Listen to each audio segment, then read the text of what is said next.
네, 또 한 분의 신사가 나오셨죠? IBK 투자증권 박근영 부장님 모시고 데일리 인터 해보도록 하겠습니다. 부장님 안녕하세요. 안녕하십시오. 안녕하십니까? 네, 오늘 어떻게 뭐 마감은 빨간색이지만 빨간색으로 얘기할 수가 있습니까? 네, 오늘은 코스닥이 좀 좋지 못했고요. 네. 뭐 거래소는 플러스답지 않은 플러스였죠. 뭐 근데 이제 몇 가지 의미가 좀 있는 이슈가 뭐 수급이 있긴 한데 연속성이 있을지는 모르겠습니다만 그 부분 좀 말씀드릴 거고요. 내일 저도 새 옷 입고 오겠습니다. 새 옷? 네. 새 옷 뭐가 있죠? 정장? 뭐 아니요, 뭐 여러 가지 뭐 있는. 마련하신 거예요? 네, 주말에 또 쇼핑하셨어요? 집사람이 사주더라고요. 이야, 명품 막 이러고 오시는 거예요? 말도 안 되는 이야기고요. 와, 소매 판매 좋네요. 우리나라 경제를 이렇게 하죠. 나쁘지 않네요. 알겠습니다. 소비해야 됩니다. 경제를 일으킬 소비해야- 정도의 소비였군요. 기대하겠습니다. 소비해야 됩니다. 자, 그럼 시장 동향부터 먼저 짚어보도록 하겠습니다. 네, 코스피는 0.64포인트 상승 출발 보였는데 지난번 뭐 한미사이언스하고 오시아이 홀딩스 통합 소식은 다소 좀 의외로 빠르게 이제 이루어졌죠. 그래서 한미사이언스가 아침에 급등 출발 보이면서 일단 주목을 끌었습니다. 개장 직후 주가지수 선물 하락으로 코스피가 하락 전환했고 코스닥은 2차전지 양극재 하락 등의 시가총액 10위권 모두가 하락세를 보이면서 코스피 대비 코스닥이 상대적으로 약세였습니다. 코스피는 지난주 약세했던 삼성전자와 SK하이닉스 등의 반등이 나오면서 반도체 소부장과 삼성전기, LG그룹의 IT 대형주, 정유 LPG 도시가스와 해운과 조선 물류, 그다음에 LCC 등의 항공, 자동차 부품 타이어, 그다음에 금융주 이렇게 강세를 보였는데요. 그 외 통신 장비나 온디바이스 AI, CXL, AI 챗봇과 여행사와 출산 장려 등의 테마군이 강세를 보였습니다. 잠시 하락세를 보이던 시장은 외국인 선물 매수세 확대로 9시 10분 이후에 상승 전환했고 삼성 추세를 이어가던 시장이 다시 10시 40분경에 미국 측에서 홍해에서 후티 반군이 미국 구남에 순항 미사일을 발사해서 격추 발사했다 이렇게 보도가 또 이어지면서 네. 재차 하락세를 전환하면서 시장의 변동성이 커졌습니다.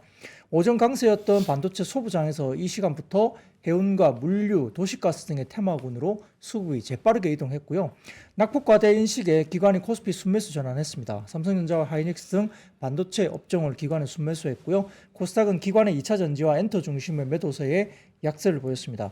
2차 전지는 4분기 실적에 대한 우려가 좀 있는 것 같고 네. 엔터 같은 경우는 JYP 엔터의 있진가요? 네. 이번에 컴백을 했는데 네. 초동 판매가 굉장히 안 좋았습니다. 좀 저조했다. 그 이슈 때문에 역시 이제 앨범 판매가 조금 역성장하는 것이냐 우려 때문에 오늘 엔터주는 빠졌다. 간단하게 말씀을 이렇게 드리겠습니다. 네. 코스피는 외국인 순매도 속에 2,520선에서 불안한 등락이 반복되고 있고 코스피는 1월 들어서 수급 악재가 컸었기 때문에 여타 뭐 글로벌 시장 대비 다소 좀 부진한 흐름이 계속되고 있는데 다만 오늘은 기관이 현물 순매수 전환에 나섰기 때문에 수급으로 인한 변동성이 다소 좀 정점 통과를 하는 것인가 라고 좀 생각할 수 있는 부분들을 좀 연속성이 있는지 좀 지켜봐야 되겠습니다. 외국인들은 코스피에서 전기전자와 운수창고 서비스를 매도했고 의약품과 금융, 의료 정밀, 운수 장비를 매수했습니다. 코스닥에서는 반도체와 제약, 화학을 매수했고요. 기관은 1월 2일 이후에 올해 들어서 처음으로 코스피 순매수 들어왔고요. 전기전자, 운수장비, 금융을 매수했고 코스닥에서는 통신장비와 소프트웨어를 매수했습니다. 업종별로는 금융업에서 카카오그룹주, 카카오뱅크와 카카오페이 등이 강세가 뚜렷했고요. 최근까지 부진했던 현대차와 기아 등 완성차 반등 시도에 운수장비가 상승했고 홍해리스크에서 운수창고가 흥하해운이나 대한해운 등 중소형 해운주 등이 강세 보였습니다. 아시아나항공은 대한항공과의 합병이 2위에서 승인될 것이라는 기대감에 상승세 보였고 반면 섬유유복과 유통업 등 소비업종들이 부진했고 2차전지 밸류체인들은 하락세에서 철강과 금속 그리고 화학도 약세였습니다. 코스닥은 기관자금 유출되면서 하락세 기록했는데 업종별로는 AI와 6 테마 중에 통신 장비주를 상승했고요. 소프트웨어도 강세했습니다. 반면 엔터 3사 약세에 오락 문화가 가장 부진했고 전기전자 관련된 부분에서는 2차 전지주 약세가 특징이었습니다. 뭐 얘기할 게 있으신? 아니요, 그래도 그러니까 물론 숫자는 진짜 성에 안 차죠. 코스피도 하락하는 종목들이 훨씬 많기도 했고, 근데 네. 지적해 주셨던 것처럼 기관의 매수세가 있다라는 점, 물론 금융투자 중심이긴 합니다만 연속성과 함께 이제 외국인 선물만 좀 해주면 부정적인 얘기가 되게 많이 나온다고 하잖아요. 네. 이럴 때 좀 반등도 나올 수 있지 않을까? 좀 희망을 더 많이 싣게 되는 오늘 하루였던 것 같아요. 네. 요 그 엔터 3사 이야기는 오늘 시황에 없네요. 네, 요거 지금 대참사입니다, 진짜. JYP가 한 7% 정도 빠졌나요? 근데 지금 그때 한참 이야기하고 13만 원 거기서 지금 한참 내려왔죠? 8, 9만 원대? 13만 원은 이제 M&A 이슈나 여러 가지 뭐 이슈들이 불거지면서 올라갔던 거고, 지금 왔다 갔다 하다가 오늘 빠진 것은 이제 있지가 조금 이제 뭐 제가 그냥 느끼기로는 JYP 입장에서는 있지가 약간 아픈 손가락 같은 그룹이거든요. 왜요? 그 완전히 뜨지 못하고 아. 조금 아쉬운 뭐 걸그룹인데 어쨌든 지난 앨범 판매량보다 이번 앨범 판매량이 아마 초동 물량이 한 절반 정도 나왔나? 뭐 어쨌든 좀 많이 빠진 걸로 네. 일단 나왔어요. 그래서 물론 이제 그 뒤에 활동함에 따라서 또 달라질 수는 있는데 워낙 이제 23년에 상반기 기준으로 봤을 때도 앨범 판매량이 역대급으로 너무 높았습니다. 엄청나게 판매량을 보였기 때문에 그게 이어질 것인가의 부분들은 조금 봐야 되고요. 근데 전체 앨범 동향을 보면 12월에 그렇게 어려웠던 중국 시장이 다시 회복을 확실하게 보였어요. 네. 그래서 있지가 조금 덜 팔린 게 좀 아쉬운 부분 때문에 오늘 많이 빠졌다면 12월 전체 앨범 판매량을 보면 회복세가 뚜렷하게 나왔고 특히 굉장히 이제 안 좋았던 10월 11일에 안 좋았던 중국 시장의 판매량이 확 올라오면서 회복세가 완연하게 보였다는 점에서는 아주 나쁘게 악재로 과연 이것만 하나만 가지고 봐야 될 거냐 조금 추이를 보자 이런 식이고요. 올해는 여전히 이제 신규 IP들이 또 올라오기 때문에 엔터주들이 역시 꺾인다기보다는 조금의 기본적인 하나의 어떤 이슈 때문에 좀 과하게 반응했던 하루가 아닌가 싶기도 합니다. 알겠습니다. 아니 뭐 그때 뭐 얘기할 때 한 13만 원 JYP 기준으로 13만 원, 뭐 14만 원 이랬다가 지금 8만 9천 원까지 쭉 빠져버려 가지고 네. 사실은 좀 쉽지 않은 상황이어서 한번 따로 여쭤봤고 계속해서 이게 이슈가 있으면 좀 업데이트를 드리도록 하겠습니다. 앨범 좀 사세요. 앨범이요? 예. 아, 형 좀 사. 저는 그래도 쇼츠는 맨날 봐요. 앨범을 사야지 쇼츠를. 아이 제가 쇼츠 그 막 400만 회 이런 거 제가 엄청 많이 일조했습니다. 그러니까 이게 나쁘다는 건 전혀 아닌데 저는 그런 걸 잘 못 사겠어요. 부끄러워가지고. 아 그래요? 파워스토어도 잘 못 지나가겠고. 부끄럽다고요? 뭘 한 게 부끄러워요? 그냥 괜히 막 빨리 지나가야 될 것 같고 나는 이 자리에 있으면 왜? 안 돼. 약간 이런 느낌? 왜 부끄럽지? 네. 아저씨여서 그런가? 그런가 봐요. 아 네. 알겠습니다. 네, 열심히 저도 좀 사보도록 하겠습니다. 남자들은 진짜 앨범 안 사요, 그렇죠? 그러니까 남자라기보다는 저희 같이 이제 나이가 있으니까 아무래도 연령대가 좀 다르겠죠. 네, 좀 그래요. 네. 아니 여기 남돌은 아줌마들이 많이 사주잖아요. 또 여기 이 현대백화점 이 지하에 우리 방송할 때 줄 서 있는 분들 봤잖아요. 남자들도 많이 사요. 남자 많아요? 젊은 친구들은 많이 삽니다. 알겠습니다. 어떻게 되는지 한번 나중에 업데이트 드리도록 하고요. 해운하고 물류 오늘 올랐는데 역시 중동의 지정학적 리스크 요게 또 계속 고조되고 있는 상황입니다. 네, 뭐 미국과 영국이 민간 선박이 따라 공격하기 때문에 이제 아무래도 뭐 여러 가지 부분에서는 예멘 후티 반군 근거지 공습을 이어가는 등의 뭐 중동의 약간 지정학적 리스크가 더 커지고 있죠. 주요 무역로인 홍해 항행이 위험해지면서 이제 물류비가 또 굉장히 치솟고 있고요. 홍해 해협 운항 중단이 또 장기화되면 중동과 유럽행 관련된 해상 운임료 인상이 불가피하기 때문에 최근에 상해 컨테이너선 지표도 굉장히 많이 올라오고 있지 않습니까? 네. 그래서 이런 부분들이 지난 12일 상하이 컨테이너 운임 지수가 2206.03을 기록했습니다. 이게 지난해 12월 1일 대비 2배 이상 상승한 수치입니다. 자, 첫 번째 사진을 띄워주시면 미국과 영국 연합군의 후티 반군 주요 공격 지점이 이렇게 나옵니다. 이쪽으로 여러 번 지금 이제 공습이 이루어지고 있고요. 이렇게 계속적으로 국지적으로 좀 이렇게 이루어지고 있는데 이란이 참여하게 되면 좀 사태가 커지게 되겠죠. 이런 것들이 지금 약간 우려스러운 건데 아직까지 뭐 크게 뭐 이렇게 발달되지는 않고 있고 그리고 뱅크 오브 아메리카 같은 경우는 리포트를 내면서 오래 갈 것 같지 않다는 리포트를 내긴 냈습니다. 네. 일부 이제 외국 쪽, 미국 쪽에 일단 뭐 IB들은 오래 갈 것 같지 않고 일단 좀 단기에 끝날 이슈로 보고 있긴 하지만 여전히 그래도 우리가 보기에는 좀 우려스러운 거죠. 예를 들어서 이제 현재에 대해서 이제 상황에 대해서 우리가 정확하게 알지를 못해요. 외신만 들어서는 뉴스 제목만 보면 되게 뭐 무슨 일이 생긴 것 같은 네. 그런 네. 느낌 들잖아요. 그러니까 예를 들면 외국인들이 이제 한국을 바라볼 때 북한하고 뭐 이렇게 대한민국이 대치하고 있으니까 굉장히 뭐 위험한 나라로 이제 인식되는 경우도 있었지 않습니까? 네네. 실제 살고 있는 우리는 전혀 뭐 그렇지 않은데 네. 뭐 그런 경우처럼 정확한 어떤 상황은 알 수는 없는데 일단은 어쨌든 지금 계속적으로 미국과 영국 연합군 등등이 반군 주요 거점을 공격을 하고 있고 여기에 대해서는 약간의 국지전이 나타나는 점 때문에 불안하고 여기에 따라서 이제 지표들이 올라가고 있는 게 보입니다. 그다음 사진 보시면은 수에즈 운하 통과 선박 지표인데요. 이게 보면 벌크나 탱크는 크게 문제가 없는데 컨테이너 보세요. 거의 이제 확 줄어들어서 거의 네. 이제 다니지 않는 정도로 컨테이너가 완전히 줄어버렸습니다. 네. 그러다 보니까 이제 컨테이너선에 문제가 생기는 겁니다. 공격이 이제 이쪽으로 되고 있는 상황이고요. 그 다음 사진 보시면은 상하이 컨테이너 운임 지수 관련된 흐름이 이렇게 나타나고 있는 점을 보여주는 지표입니다. 궁금한 게 하나 예. 있는데 방금 전 그래프에서 네. 이 벌크선이랑 탱크는 저 네. 컨테이너처럼 확 떨어지지 않잖아요. 유조선을 공격을 안 하고 있어요. 어. 이제 환경 문제도 있고요. 네. 그다음에 이제 주로 이제 그 유조선들이 출발지가 이제 이 서방 국가가 아니고 아. 러시아나 이런 데서 오니까 그거 공격했다가 큰일 난다 싶으니까 아하. 유조선을 안 건드린다고 합니다. 아하, 컨테이너선은 건드리고. 네네네 그렇습니다. 이야. 그래서 이제 탱커나 뭐 이런 쪽은 별로 이제 움직임이 없고 음. 컨테이너선이 주로 이제 공격 예상이 된다고 알려져 있어요. 네. 저도 이제 그렇게 알고는 있습니다. 네. 그래서 컨테이너 움직임이 많이 올라가는데 자 그다음 사진 보시면은 이게 상하이에서 이제 뭐 이래서 뭐 로테르담, 뭐 로스앤젤레스 그다음에 뭐 제노아, 그다음에 뉴욕 이렇게 가고 있는 운임 가격이거든요. 운임 가격. 예, 엄청나게 치솟고 있죠. 그렇죠. 네, 그래서 저렇게 각각이 이제 상하이에서 어디로 가는 이렇게 그런 것들이 각각 이제 운임들이 치솟고 있는 모습을 보이고 있기 때문에 정말 이게 이제 이렇게 되다 보니까 해운주들이 이제 움직이고 해운주뿐만 아니라 일본 물류주도 움직이고 그다음에 이렇게 움직이니까 조선이라든지 조선 기자재도 움직이고 등등이 이제 같이 이렇게 만약에 이렇게 가고 있고요. 네. 뭐 일부 이게 식품 관련된 주도 일부 움직여요. 이게 항상 이렇게 해운이나 이렇게 물동량이 문제가 되면 일부 식품, 뭐 사료 이런 것들이 곡물. 살짝 곡물 이런 것들이 살짝 움직이거든요. 이게 그런 것들이 영향을 받고 있습니다. 네. 이 한국투자증권에서 보고서를 냈는데 SFI 그러니까 이제 상하이 이제 컨테이너선 관련된 지표가 2022년 9월 이후에 최고치인데 한 달 사이 2배 상승한 게 맞고 그다음에 특히 이제 지금 수에즈 운하 좌초 사고나 팬데믹 물류 대란 당시보다 상승세가 더 가파르게 빠르게 나타나고 있다. 속도로 봤을 땐 그렇다는 겁니다.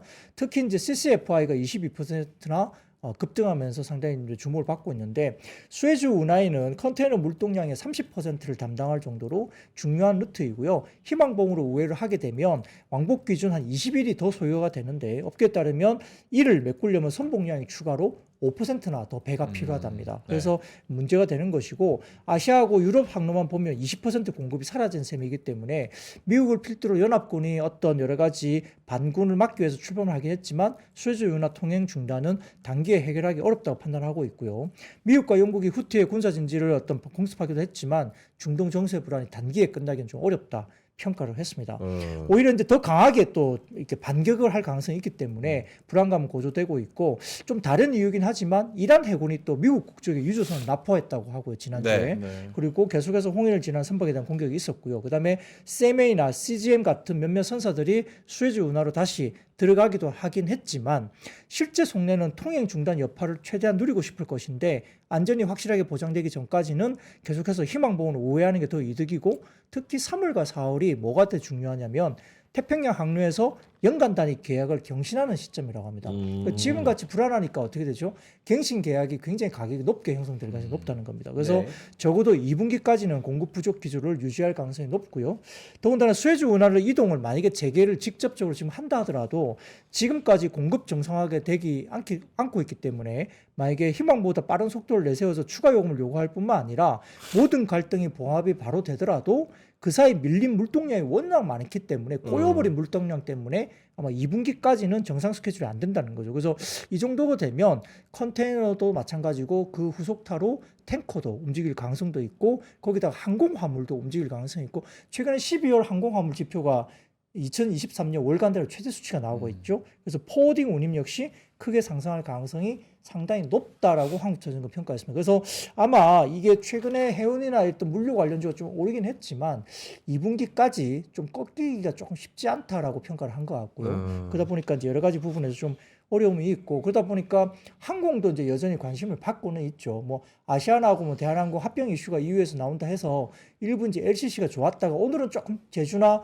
티웨이항공이 좀 빠지긴 했습니다만 화물 쪽은 지금 제주항공이 이야기하고 그다음에 운송 쪽은 이제 여객 쪽은 이제 지금 티웨이가 이야기되잖아요. 근데 티웨이가 그렇게 되면 대형 운송기를 이제 장거리 노선을 할 수가 있거든요. 그러면 네. 티웨이가 가장 수혜이고 제주항공 대비 뭐 티웨이가 지금 비슷한 상황에서 60% 정도밖에 시총이 안 된다 해서 티웨이를 보자 이야기가 되게 많이 나옵니다. 그래서 네. 제주항공도 화물을 가져갈 수 있지만 티웨이 쪽에 이야기가 많이 나오고 LCC는 1분기가 또 극성수기이기 때문에 실적도 좋아지니까 일단 항공 쪽도 좀 보자는 이야기가 나와서 약간 들썩이는 모습도 보이긴 합니다. 그래서 해운, 뭐 조선 기자재, 뭐 항공, 운송, 물류 이런 쪽이 대부분 다 아직까지 이제 홍해 리스크 때문에 움직임이 좀 있을 수 있다 이렇게 볼 수는 있겠습니다. 알겠습니다. 해운이랑 물류 빼고 좀 더 큰 틀에서 봤을 때 이 홍해 이슈는 시장이 떨어지니까 우리가 여기다가 관심 갖고 부각이 되는 겁니까? 아니면 실질적으로 우리 증시에 정말 악영향을 미쳐서 부각이 되는 겁니까? 실제로 지금 운임이 급등을 하고 있으니 해운주가 올라가는 것은 그럴 수밖에 없겠죠. 시장의 큰 틀에서는. 그렇죠. 뭐 큰 틀에서 그렇죠. 뭐 주가가 빠져서 해운주가 움직인다 그건 아니에요.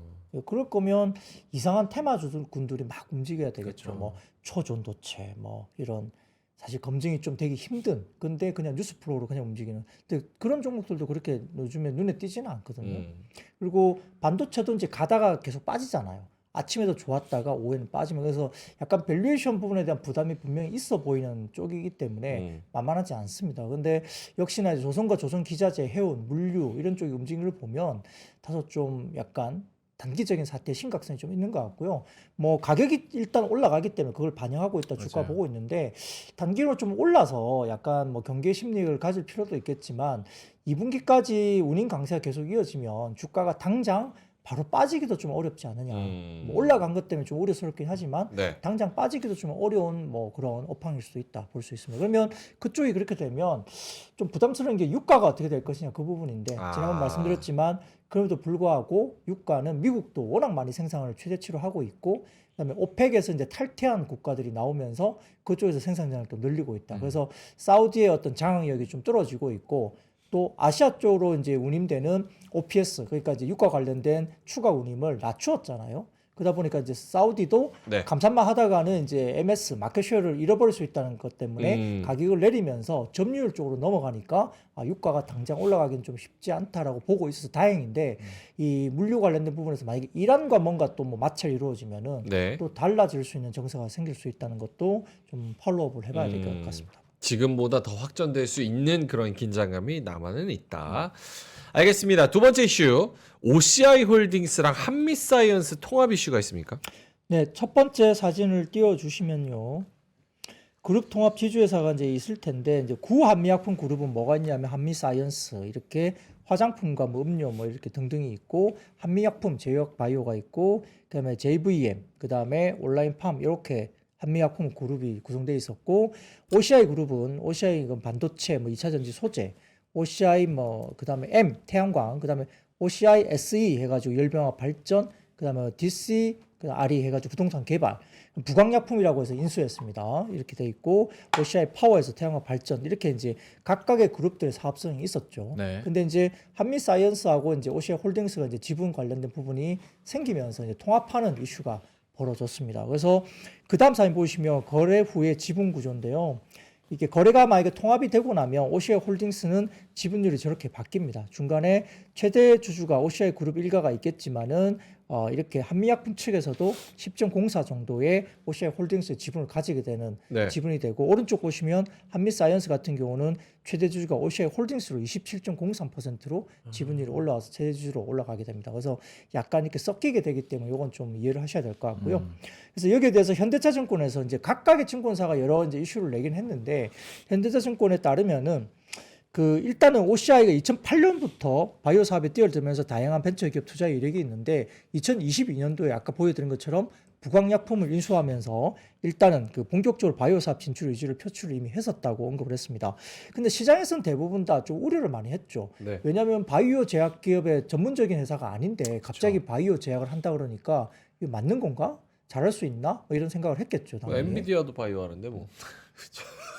근데 엔비디아는 그러면 AI 의료 전목된 의료 AI AI 전목. 의료 네. AI 전목된 게 어, 있으니까 네. 좀 다릅니다. 네. 근데 오시안은 약간 뜬금없죠. 반도체 2차전지, 태양광, 부동산 개발하다가 열병합 발전하다가 갑자기 제약바이오 가니까 조금 이상한 거죠. 그래서 네. 약간의 OCI 그룹이 한미그룹과 어떤 시너지가 날 것인가 의구심이 있는 건 맞다는 거죠. 그래서 동사에 가장 필요한 부분이 이런 부분인데 어떻게 이제 이걸 해결할 것인가입니다. 그래서 한미약품 임성기 회장 별세 이후에 상속세 이건 결국 오보행 이슈였잖아요. 네. 근데 한미사이언스 같은 경우는 이게 이렇게 되고 나면 오보행 이슈는 좀 사라지는 거고요. 지분 경쟁 이슈도 좀 있었는데 결국은 이것들 때문에 한미약품이 이제 비만 관련된 이슈로 테마가 R&D 관련해서 이제 가능성에 대해서 굉장히 많이 언급은 되긴 됐습니다만 역시 여러 가지 상속세 문제, 지분 경쟁 이슈 때문에 신약 개발과 관련된 부분 그리고 성장에 대한 고민이 대표나 임원진들의 역할이 다소 좀 약간 부재한 것이 아니냐 기존에 그래서 네. 현대차증권은 그렇게 이야기를 했고요. OCI 그룹은 지금 또 누구보다 차세대 성장 동력으로 제약 산업에 대한 의지를 굉장히 많이 갖고 있었던 것 같다. 그래서 부강약품을 인수하기도 했는데 아마 가장 중요했던 상속세 이슈가 정리되었고 성장하고자 하는 의지가 굉장히 좀 강했다 이렇게 이야기를 할 수 있습니다. 그래서 OCI는 이제 이번에 어떤 실익을 얻을 것인가에 봤을 때 폴리실리콘 캐펙스 투자 이후의 성과에 대한 불확실성이 좀 해소되는 것 같다라고 평가를 하면서 결국은 태양광 폴리실리콘 사업에서 40% 수준의 높은 영업이익을 달성하고 있는 OCI가 전체적으로 유보 중인 현금을 통해서 이미 폴리실리콘 캐펙스 투자를 진행하고 있지만 폴리실리콘 경쟁도 심하고 그다음에 공장 완공 후에 단가가 또 변수가 되어서 여러 가지 불확실성이 남아 있다. 지난번에 중국 쪽에 폴리실리콘 가격이 급락한 거 보여드렸고 네, 맞아요. 그다음에 넌 차이나 중국이 아닌 쪽의 폴리실리콘이 그나마 좀 유지가 되고 있는데 차이나 쪽의 폴리실리콘과 난 차이나 쪽의 폴리실리콘 가격이 $10에서 $14까지 이제 좀 스프레드가 벌어져서 그나마 그래도 미국 향이라든지 이쪽은 폴리실리콘 가격이 견조하다. 이렇게 보고 있잖아요. 근데 어쨌든 그러면서 OCI 홀딩스가 미국 쪽으로 좀 집중하면서 캐펙스나 이런 것들 집중하기 때문에 폴리실리콘 가격이 상대적으로 견조하니까 지금 PER 뭐 4배 정도 되는 것은 너무 싸다. 피어 그룹들이 6.4배 정도 되니까 한 50% 정도 할인돼 있다. 뭐 이렇게 이야기를 제가 드린 적이 있습니다. 그래서 그런 변수가 있기 때문에 그러한데 그래도 이번 지분 인수를 통해서 아마 OCI 홀딩스 같은 경우는 연결 매출과 영업이익을 안정화를 좀 꾀할 수 있다라는 평가를 했습니다. 그래서 한미약품의 지난 3분기 기준 영업활동 현금 흐름이 1,724억 원, 분기 말 현금과 현금성 자산은 1,882억원에 달하기 때문에 OCI는 멀티플 저평가 해소를 좀 할 수 있는 기회가 아닐까 이렇게 평가를 했고요. 추가적으로 3% 지분 인수를 통해서 지주회사 요건을 충족할 것으로 현대증권 봤습니다. 그래서 OCI는 부강약품 1,461원 투자 이후에 실적 악화에 대한 부담이 있었던 상황이었기 때문에 오히려 제약산업 관련된 우려를 조금 해소하는 부분으로 모멘텀으로 잡았습니다. 그래서 송영숙 한미회장 그룹 회장은 한미사이언스 지분 모두 매각했고 임주현 한미사이언스 사장도 지분 모두 현물 출자해서 OCI 홀딩스 지분 10.4% 보유하고 이우현 OCI 그룹 회장과 공동이사회를 구성한다 이게 보습니다. 그래서 일단은 그 향후에 폴리실리콘 경쟁에 따른 매출과 이익에 대한 불확실성이 해소되면서 OCI는 저평가 구간을 다소 좀 해소할 수 있는 이벤트로 봤고 그다음에 상속 이슈로 과거 전성기와 같은 R&D 성과가 부진했던 한미약품 그룹도 좀 긍정적으로 평가를 하긴 했습니다. 근데 한미사이언스는 오르고 OCI 홀딩스는 빠졌잖아요. 네. 그래서 이 부분에 대해서 키움증권에서는 OCI 홀딩스가 일단은 기업 가치 개선을 바로 할 수 있는 부분들은 좀 불확실하지 않느냐 이렇게 봤어요. 이유는 첫 번째 유상증자로 10%에 따른 지분 희석을 영향을 받아야 된다. 두 번째로는 단기간 이종 사업과 시너지 효과를 어떻게 낼 수 있느냐. 그리고 이에 따른 수익성 개선 가능성이 높지 않은 것으로 판단한다. 키움증권 이야기고요. 공동대표 가능성이 있기 때문에 이런 체계가 단기적으로 OCI 홀딩스 EV 에비타 개선에 크게 긍정적인 영향을 끼치지 않을 것으로 본다. 그리고 지주사의 보유 지분 가치가 현재 시장에서는 할인받고 있기 때문이다. 이렇게 네 가지 이유를 들면서 약간 OCI 홀딩스에 대해서는 단기적으로 좀 보수적인 평가를 했습니다. 그래서 아마 한미사이언스는 좀 오버행 이슈나 여러 가지 부분에서 좀 주가 급등했고 OCI 홀딩스는 이런저런 이유로 장기적으로는 긍정적인 이슈로 이야기를 하고 있지만 네. 키움증권처럼 단기 이슈에서는 조금 부정적인 이슈가 있기 때문에 주가 좀 쉬었다 이렇게 볼 수도 있겠습니다. 원래 요 한미그룹하고 저기 뭐야 OCI하고 좀 그게 있어 교류가 있는 뭐 같은 집안이나 뭐 이런 거예요? 저는 그것까지는 뭐 정확하게 네. 나온 건 없습니다. 음. 근데 이제 OCI 내부에서도 이제 뭐 이런 것들 통보받지 못했다 이러면서 다소 좀 지금 이슈가 좀 생겼죠. 그래서 뭐 지분 경쟁이 혹시 뭐 불거질 수 있을지 그 부분은 좀 지켜봐야 될 또 다른 변수가 될 수도 있습니다. 만약에 이게 단기적인 트레이딩의 재료로 쓰인다고 하면 그럼 뭘 노려야 되는 거예요? 사실 뭐 둘 다 긍정적이긴 하죠. 왜냐하면 이제 OCI도 무거운 회사지만 어쨌든 폴리실콘 자체가 가격이 워낙 많이 올라가지 못하고 좀 어렵고 그다음에 이제 여러 가지 가격에 대한 경쟁이 중국 경쟁하고 또 해야 되기 때문에 만만치 않을 거예요. 근데 이제 부강약품 인수한 다음에 부강약품이 제대로 수익을 못 내니까 되게 어려웠잖아요. 네. 그러면 두 가지 방법밖에 없겠죠. 제약바이오 부분을 잘라내서 음. 팔아버리든가 아니면 그쪽을 키워야 되는데 뭐 방향성은 어쨌든 한미사이언스 쪽으로 들어오면서 방향성은 키우는 쪽으로 아마 좀 방향을 네. 잡았겠죠. 그러니까 이런 것에 대한 어떤 우려는 좀 해소될 수 있다. 제약바이오를 좀 제대로 할 수 있는 부분에 대한 근거는 마련할 수 있는데 시간은 좀 걸린다는 이야기고요. 한미사이언스는 당장은 좋아질 수 있죠. 일단 돈도 들어오고 상속세 이슈가 있는데 당장 상속세 이슈가 2천억 넘게 남아 있는 걸로 제가 기억을 하는데 그럼 그동안 그 팔아야 되잖아요. 얼마 전에 뭐 삼성전자를 뭐 2조 원 넘게 판 것처럼 어디든지 블락딜을 해서 디스카운트하고 팔아야 된다. 그러면 그게 물량도 나올 수도 있고 여러 가지 오버행 이슈가 될 수 있기 때문에 네. 그런 것들을 해소하고 일단은 좀 넘어갔다는 점은 한미 같은 경우는 좀 R&D라든지 기존의 사업에 좀 집중할 수도 있는 그런 부분도 될 수 있어서 뭐 약간 둘 다 보면 뭐 나쁘지 않은 딜로 볼 수는 있지만 아까 말씀드렸듯이 단기간에 이종 업종 간에 어떤 시너지가 당장 나타날 수는 없기 때문에 좀 부담스러운 측면이 단기에는 반영될 수 있는 부분이죠. 그러니까 시간이 좀 필요하고요. 실질적으로 어떻게 갈 수 있는지 보이는데 아무튼 시장은 뭐 한미 쪽으로 손을 좀 들어준 게 아닐까요? 오늘 확실히 이제 주가는 네. 한미 쪽이 좋았고 OCI 홀딩스는 좀 나빴기 때문에 시장은 역시 냉정하게 한미 쪽으로 좀 점수를 좀 더 줬다 이렇게 볼 수 있습니다. 오케이. 아, 어머니들끼리 뭐 친한 게 있나 보네요.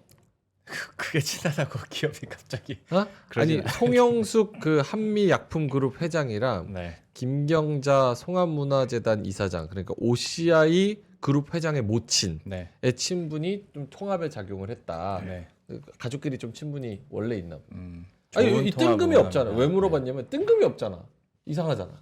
OCI도 왜 이렇게 제약에 집착할까? 아니 근데 약간 이런 그 생각? 명예커의 질문도 일리가 있죠. 근데 만약에 이 사안을 진짜 투자를 하실 거면 둘 중에 하나를 선택하셔야 돼요. 이걸 기업 그러니까 사업 시너지 측면에서 접근해가지고 분석할 것이냐 아니면 진짜 지분 경쟁 이슈로 해서 단기적으로 이렇게 한미 쪽으로 확 불을 지를 것이냐인데 뭐 지켜보셔야 될 것 같습니다. 알겠습니다.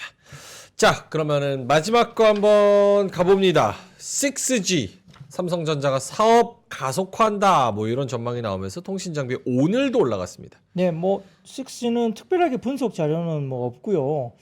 이제 지난주에도 한번 튀어오르고 이제 오늘도 급등을 했거든요. 그러니까 결국 이제 한 2, 3년 워낙 빠져 있는 데서 이제 빈집이었고 수급적으로 그다음에 모멘텀이 거의 없는 상태로 유지가 되다가 일단 삼성전자 6세대 이동통신 연구를 시작하고 올해로 이제 5년째 맞은 가운데 이재용 삼성전자 회장이 일단은 첫 현장 행보죠. 현장 행보로 일단은 기술 선점에 대한 본격적인 드라이브를 건 거 아니냐 뭐 이런 이슈가 지난주에 이미 불거졌습니다. 근데 이제 지난주에 제가 뉴 삼성에 대한 신사업에 대한 기반에 대해서 이제 6G 관련해서 이재용 회장이 주목을 좀 했다 이야기 나오지만 최근 들어서 이제 그 6G 관련된 부분에서 대규모 인수합병 관련된 뭐 이야기가 조금 가능성이 좀씩 이야기가 되고 있나 봐요. 근데 이제 구체적인 이야기는 안 나오지만 계속 이런 이야기가 기사화되는 게 좀 보입니다. 그래서 약간 그런 기대감이 어느 정도 좀 불거진 것 같기도 하고요.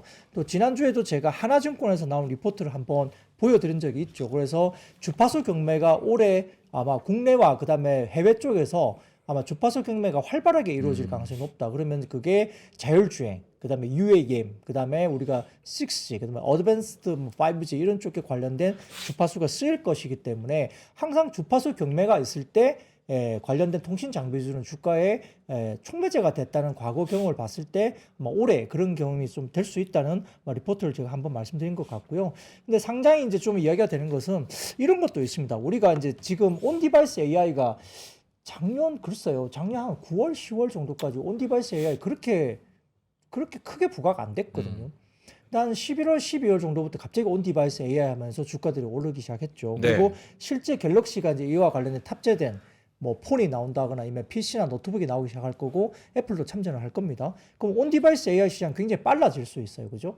자율주행차 올 거고요. 로봇 시장 갑자기 어제 작년부터 개화를 했죠. 그리고 그다음에 UAM도 아마 조만간 또 될 것 같고. 그래서 이 기술들이 이제 일상생활에 빠르게 파고들면서 데이터 처리량이 엄청나게 늘어날 수밖에 없는 구조가 생각보다 좀 빨라지고 있는 건 사실입니다. 그러다 보니까 여러 가지 부분에서 5G 어드밴스드 또는 6G 조기 도입 이슈가 좀 건드려질 수도 있지 않느냐 뭐 이런 이야기들을 합니다. 근데 네. 이제 사실 그것만 갖고 계속적으로 연속적으로 주가가 오를 수 있느냐 이건 제가 보기에는 근거가 좀 약하긴 하지만 그쵸. 어쨌든 워낙 눌려 있었던 섹터이고 그 다음에 여러 가지 부분에서 수급이 비어 있었고 그러다 보니까 다른 종목들이 많이 오른 상태에서 많이 빠진 섹터 중에 모멘텀 있는 걸 찾다 보면 이게 한번 들어올 수 있는 거죠. 그래서 수급적인 이슈를 일단 좀 올라왔다 볼 수 있겠고요.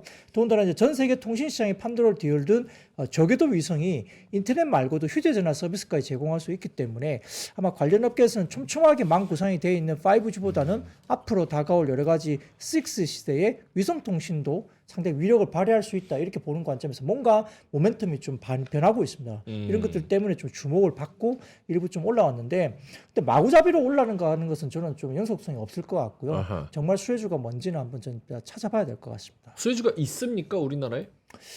아직까지 명확하지 않고요. 아. 뭐 이제 종목마다 이제 실적이 좋았던 종목과 실적이 안 좋은 종목은 명확하게 나왔죠. 그래서 그렇게 실적이 좋았던 종목은 또 주가 움직이기도 했습니다.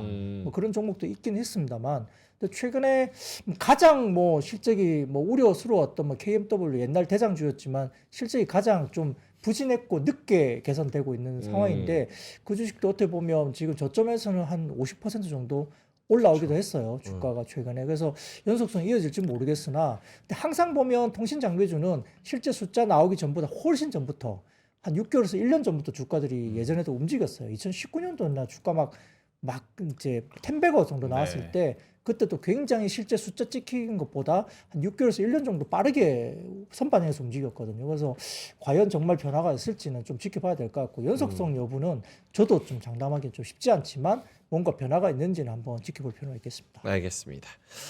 요거 뭐 화장품 하락한 거 짧게만 갈까요? 아니면은 뭐 짧게 다음- 가시죠. 뭐 네. 이거는 뭐 크지 않습니다. 이것도 이제 다른 자료는 없고요. 네. 단기 차익 실현 매물 압박에 일부 종목들이 꽤 많이 빠졌는데 이슈가 간간히 있었습니다. 네. 근데 하나증권에서 업종 코멘트를 했는데요.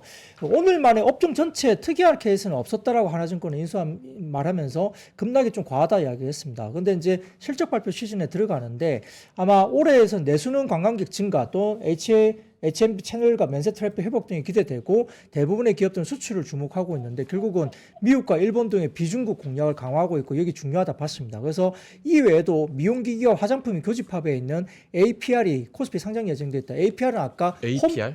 홈케어 그때 제품 보여드렸죠. 뭐 피부 관련된. 레이저 쏘는 마스크 네네네. 뭐 약간 예, 이런 것들. 홈케어 제품. 이게서 국내 상장사 5개하고 요거까지 6개가 된다. 관련된 기업들. 그래서 네. 홈케어 제품이 이제 미용기기가 나오는데 상장 예정되어 있습니다. 그래서 개별적 이슈를 드리면 아모레퍼시픽 같은 경우는 중국과 면세 약화 때문에 컨센이 365억 정도 이익인데 아마 하나증권에서는 추정치가 252억이니까 컨센 하회할 것으로 봅니다. 그래서 주가 향을 이제 어느 정도 조정을 이야기를 하고 있고요. 다만 이제 코스알엑스 인수 효과가 나오고 있고 그다음 내수 체력 회복이 된다는 점에서는 모멘텀이 좀 올라올 것으로 봤고 애경산업은 주가 저평가 수준이긴 하지만 최근에 LG 상황과 쿠팡 재입점 등이 우려로 작용한 것으로 이해를 했습니다. 그래서 LG생활관과 쿠팡의 분쟁 때문에 직접적인 수혜 등이 있었다고 보기 어렵지만 판촉 강도가 확대나 마진 하락 우려가 해소할 필요가 있다. 그래서 애경산업 좀 보수적으로 봤고요. ODM사 같은 경우는 지금 상당히 실적이 좋기 때문에 금일 주가 하락은 특이 이슈가 없다. 왜냐하면 인디나 글로벌 고객사 증가 추세에 있기 때문에 4분기 대다수 기업의 실적은 ODM사는 굉장히 좋을 것이다 평가를 했고 클리오 같은 경우는 분기 최대 매출, 최대 이익 흐름에서 결국은 색조 중심의 성장에서 스킨케어, 구다리 중심의 성장으로 이익 성장 속도가 가파를 거기 때문에 클리오는 굉장히 좋다. 특이한 이슈 없었다 이야기했고 아이패밀리 SC도 금일 특이한 이슈 없이 급락했다. 근데 VT는 이슈가 있었어요. VT는 리들샷의 일본 확장 그리고 국내 확장 경고에 나타난 중에 메디큐브라는 회사가 있습니다. 이게 APR인데 여기에서 엑소솜샷을 제품을 출시했습니다. 이게 뭐냐면 VT의 리들샷과 유사한 컨셉 제품이고 이게 나왔다는 거죠. 그래서 경쟁작이 나왔기 때문에 VT가 약간 우려스러워서 빠졌다는 건데 7% 정도 빠졌거든요. 근데 다만 조금 이게 시장에서 이제 이제 시작되는 초기이기 때문에 너무 좀 과한 거 아니냐 봤지만 어쨌든 경쟁사가 탁 튀어났다는 점에서는 네. 좀 우려스럽게 좀 VT가 좀 많이 빠졌고요. 네. 마녀 공장도 뭐 특이하게 이슈는 없었다 이렇게 볼 수 있습니다. 알겠습니다. 자, 이렇게 오늘 있었던 시장에 관련된 이슈들, 뉴스들, 거기다가 리포트까지 같이 살펴봤습니다. 자, 그러면 데일리인트 박근형 부장님은 여기서 인사드리겠습니다. IBK 투자증권 박근형 부장님이었습니다. 고맙습니다. 그렇습니다. 고맙습니다.